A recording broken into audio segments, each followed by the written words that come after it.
Hello everybody, welcome back to yet another video. And in today's video, I've actually wanted to make this video for quite some time because ever since the movie Dragon Ball Superhero came out, I've seen a bunch of criticisms from the forum. And I've wanted to make this video for quite a long time because I feel like a lot of these criticisms is literal proof some of the people just don't watch the show. Some of the criticisms I'll be attacking here is Gohan didn't earn the beast form, Gohan just pulled it out of nowhere, and Gohan didn't train for the form. So with that being said, I want to introduce a concept to you guys. The concept is this. Every single time Goku has ever trained for a form, whether it would be his training in the other world to get Super Saiyan 3, his training on King Kai's planet to get Kaioken, everybody said that that is something that he's earned. That is something that we see the fruits of his training over. But when Gohan trains for a form, no one shows him the respect of it. With Gohan, it's very hypocritical. When Gohan trains for entire arcs, which we'll get into, and he gets the beast form, people feel like he just haven't trained for it. Now, most people will look at me and say, well, Gohan hasn't trained as long or as hard as Goku. However, all the way back in the Saiyan saga, when Vegeta and Nappa talks about Gohan, they specifically talk about how he's a hybrid Saiyan. And they say that hybrid Saiyans are so powerful in potential that potentially Gohan could have been the first ever Super Saiyan. The truth about Gohan is that he's always been on par with characters like Goku, Vegeta, Piccolo, your seasoned veteran fighters. A great example is on Namek Saga. In the Namek Saga, when Gohan would get angry, he would literally fight on par with characters who are just out of his level originally. A great example is against second form Frieza. Now keep this in mind. First form Frieza, while holding back in his sleep, could have destroyed an entire planet of elite class Saiyans. In fact, we literally see him supernova an entire warrior race of Saiyans. And yet Gohan, as a little boy, was fighting Frieza in his second form. Overpowered Frieza in his second form. Gohan, as just a little child, mind you, achieved every Saiyan's dream of putting Frieza in his place. And that's because Gohan was a hybrid Saiyan. Of a human and a Saiyan. And here's the crazy part about this. When Frieza went into his second form, Vegeta was running away. So the thing about that is Gohan literally was stronger than Vegeta. Gohan was stronger than Piccolo before he fused with Nail.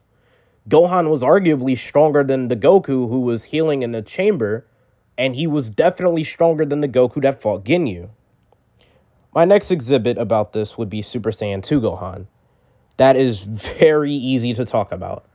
Super Saiyan 2 Gohan was stronger than Super Trunks, Super Vegeta, and Super Goku, and Perfect Form Cell, who literally decimated everyone up until Gohan.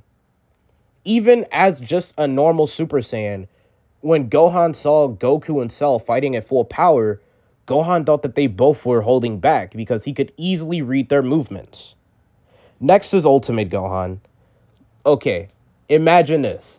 Goku was training his entire existence into getting this new Super Saiyan 3 form. Just for when Gohan unlocks his potential with the Elder Kai, Gohan effortlessly surpassed Super Saiyan 3 Goku. Now here's the thing.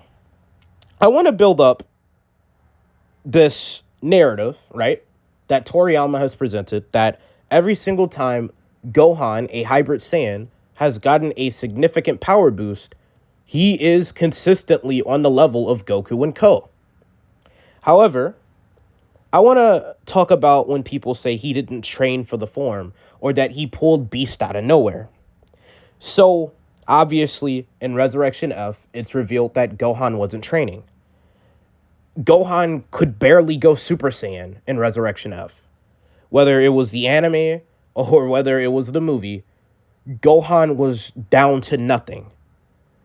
Even in the Goku Black arc, Piccolo straight up tells Trunks, hey, If you're looking to recruit Gohan to fight Goku Black, don't think about it. Gohan literally walked away from all levels of martial arts.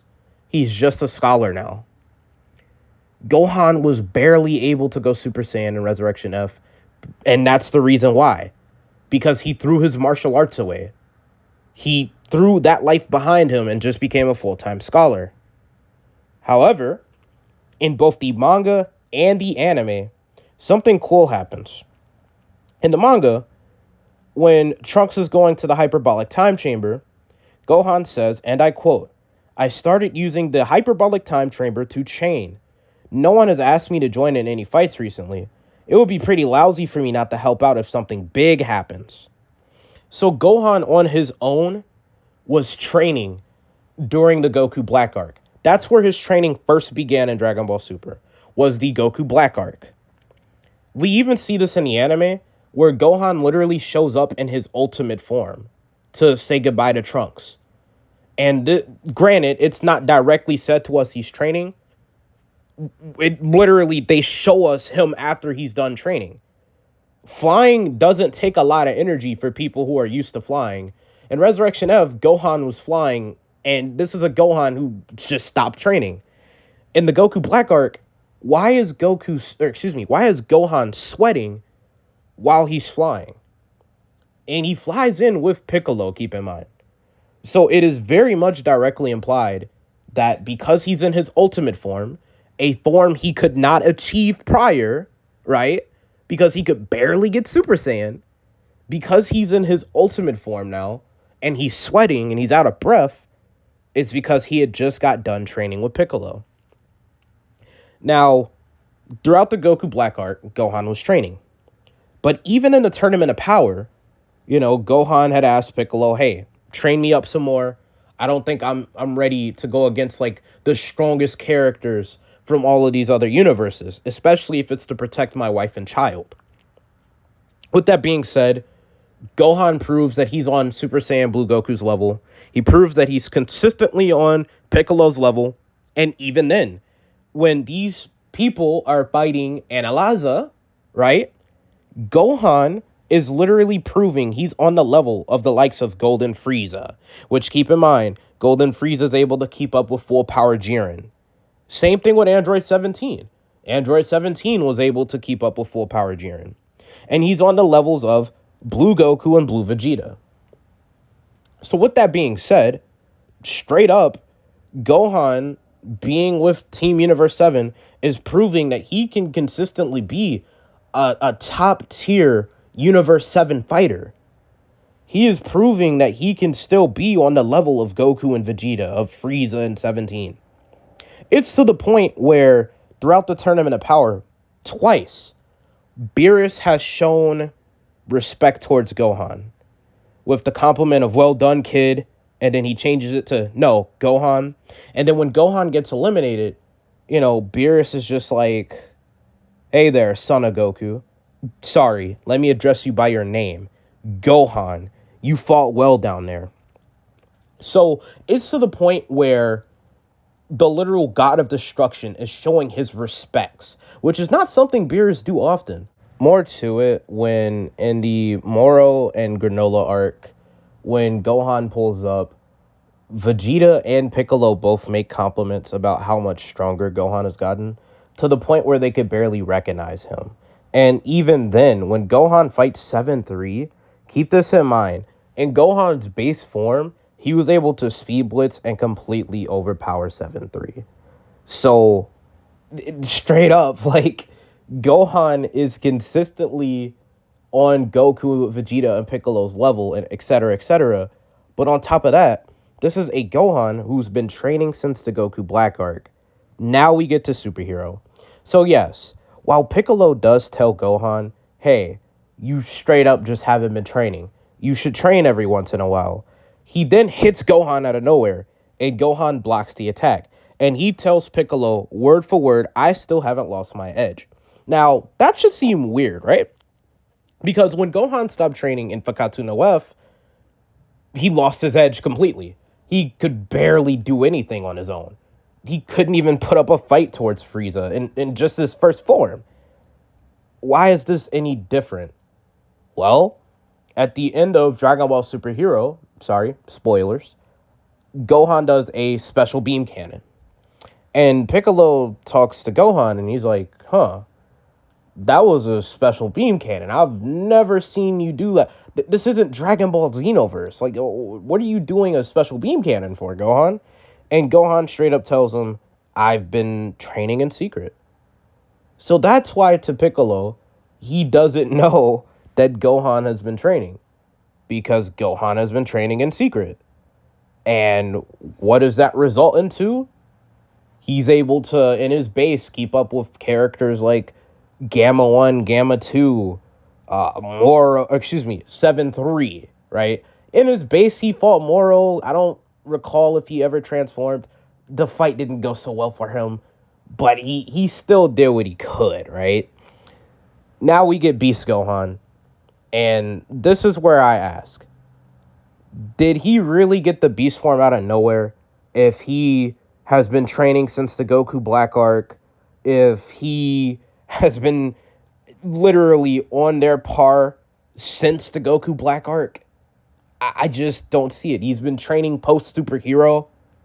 And then for those of you who are like, yeah, it's forced that he's on par with Ultra Instinct Goku, I do have a question for you. When has Gohan not ever had a gigantic power-up and not been on the level of Goku, Piccolo, Vegeta, etc.?